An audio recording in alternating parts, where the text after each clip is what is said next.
Today we are going to have a look at a attire that a woman on a more modest means would be wearing in 1850s. We have done posher versions of that, we've done late 40s, we haven't done 50s much. So we are looking at the layers that would be going into a wardrobe of a woman that would be middle class, maybe middle lower, but basically a working woman, whether she's working in the kitchen running her own household or helping with her husband's business. It will be everyday clothing, so not very expensive, very affordable, very comfortable at the same time. That one thing has to be said for middle and lower class clothing. It's really comfortable, I love it. So let's have a look what is lurking underneath all that cotton. We are starting with a rather warm cotton chemise. Cotton linen would be used quite often. This one is a really sturdy weave, and it's an original item actually, with just a little bit of decoration, and there's a bit of a drawstring. The chemise would be the item that would be most often washed, so it was really important for it to be sturdy so it serves for quite a long time. The work on these ones were, again, let me see if I can show you. The seams are just impeccably executed. It's made in small gauze because every bit of fabric was important, and again it would be serving you for quite some time. I also have plain woolen stockings, with wool garters, so that's something that would be serving me for quite some time. Right, let's put our boots on. Boots or different kinds of shoes would be worn all the time. These ones are a little bit earlier, but again, if it worked, it worked, and you would be cherishing your footwear and wearing it as long as you could because it was expensive. So these are leather booties. Cotton sateen with leather reinforcements from American Duchess, and they're absolutely brilliant. I really love wearing these, mostly because they are comfortable, no heel. I can walk with them all day, and it's not a problem to put them on too much.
Right, even a woman of modest means would have different layers depending on the occasion.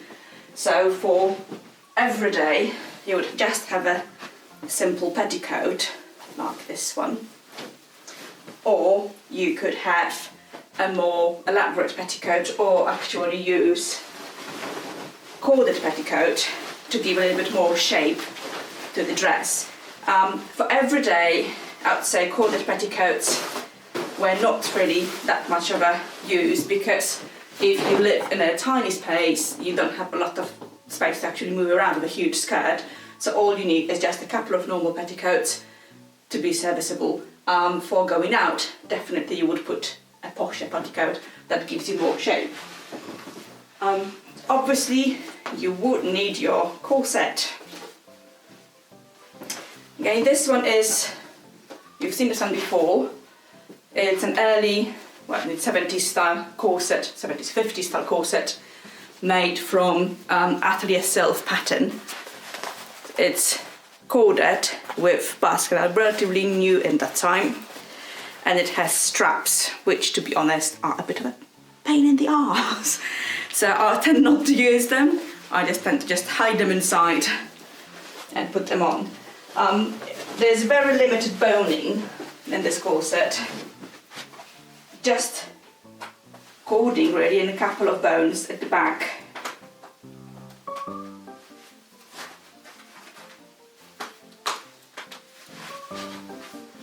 I forgot to loosen it up really, but there you go.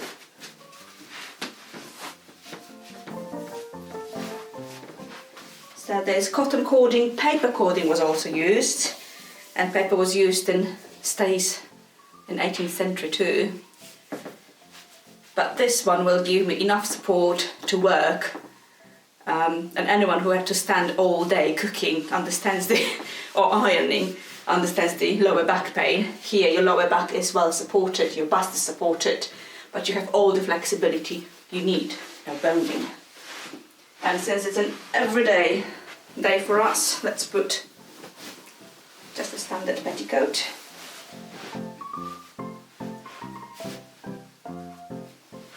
Even that everyday petticoat has a bit of a decoration. Again, an extant item, not sure how well you can see it, but it's lots of rows of very, very tiny cording that doesn't give a lot of shape to the skirt, but gives a little bit more warmth to you. And on a colder day, a nice quilted petticoat as well. And this one will give both shape and warmth as needed. If I can find it here.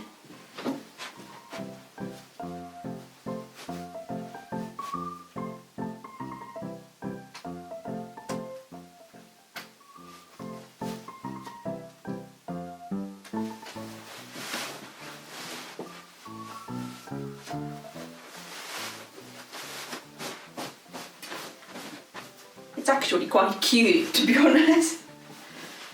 Right. Corset cover is next, and it's a very plain corset cover. If it's too hot, you very often possibly would do without one, especially if your gown is cotton, and if your gown, like the one I have here, is quite loose at the top. So actually, let's do without.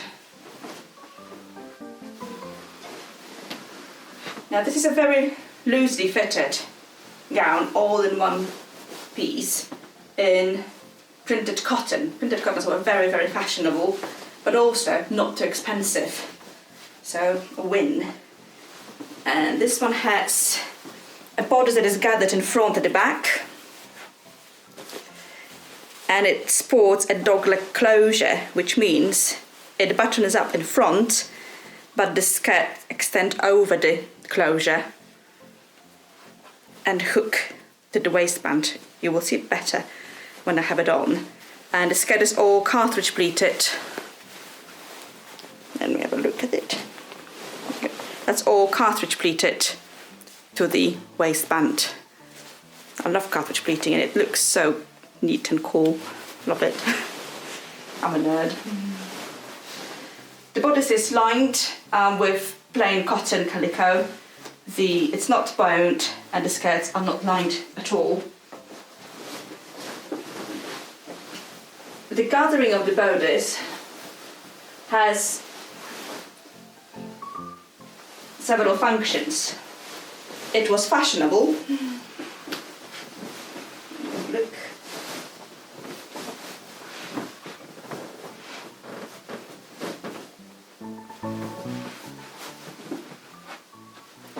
You can see at the back it's gathered as well, and front is gathered a lot with loads of room here. It's really quite big. It's a bit too big for me, but the fact that it is gathered meant that I could adjust it very easily depending on the need. So for example, for pregnancy, all you need to do is to expand the waistband a little bit and shift the gathers.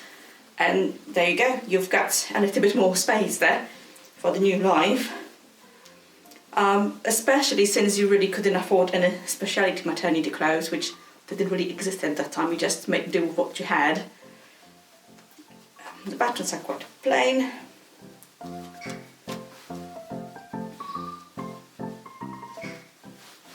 So there's loads of space here if I needed to expand at some point or another. And this is the closure. So as you can see, it just hooks under here. I can't see because of my boobs, but oh, I found it.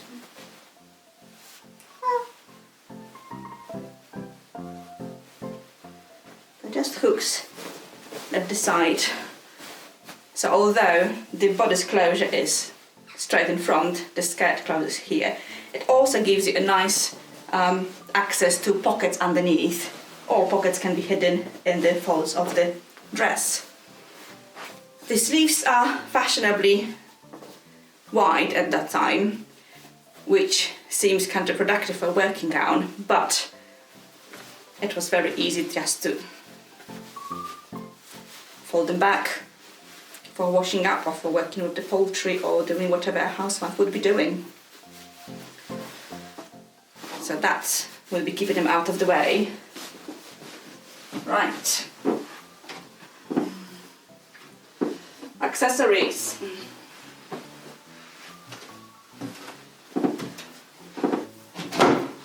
Obviously for going out you couldn't go flashing your forearms, so you'll be wearing false sleeves, or in cold weather knitted sleeves, and I love these. Just put them up, and much warmer now.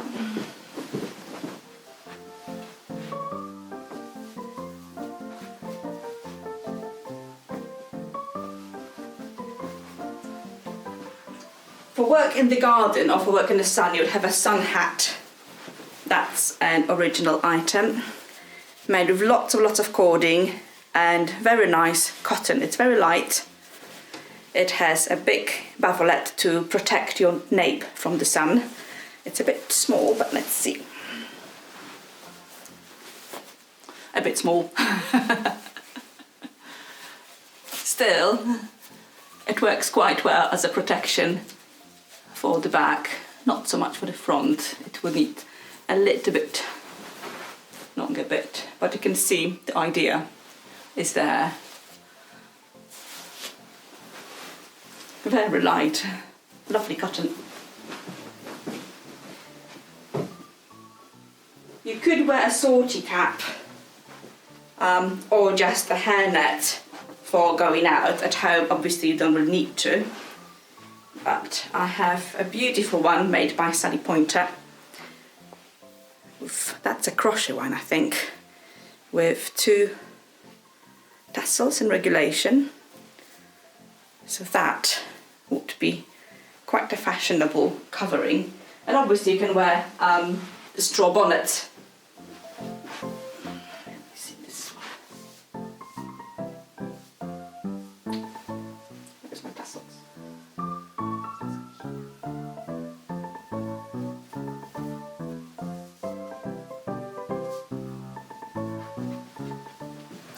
So you are suddenly all good to go. I've got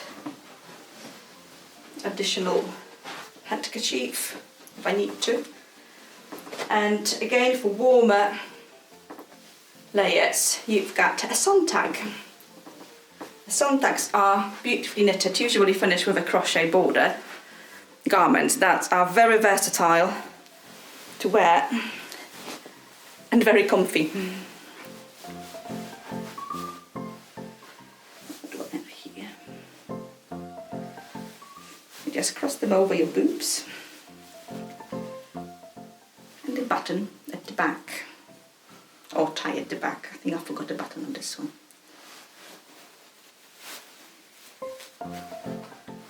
And you have ties from the back as well to tie around whatever place you need. For household chores you can also wear an apron. If you're going out you can put a little collar on, but generally I'm ready for my day. Very often you see in original photography or descriptions people hoisting up their skirts for everyday duties as well. One of the most common was, especially for oyster girls, excuse me,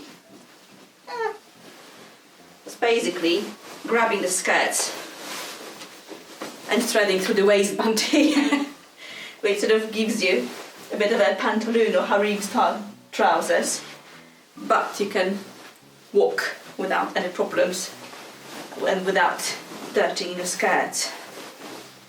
But as a middle class woman on a relatively modest income, that's what I'm having. Yay. Hope you've enjoyed this one. A little bit different than usual, but you've been asking for lower classes. This gown is going into the shop, I think. And I'm ready. Thank you for watching.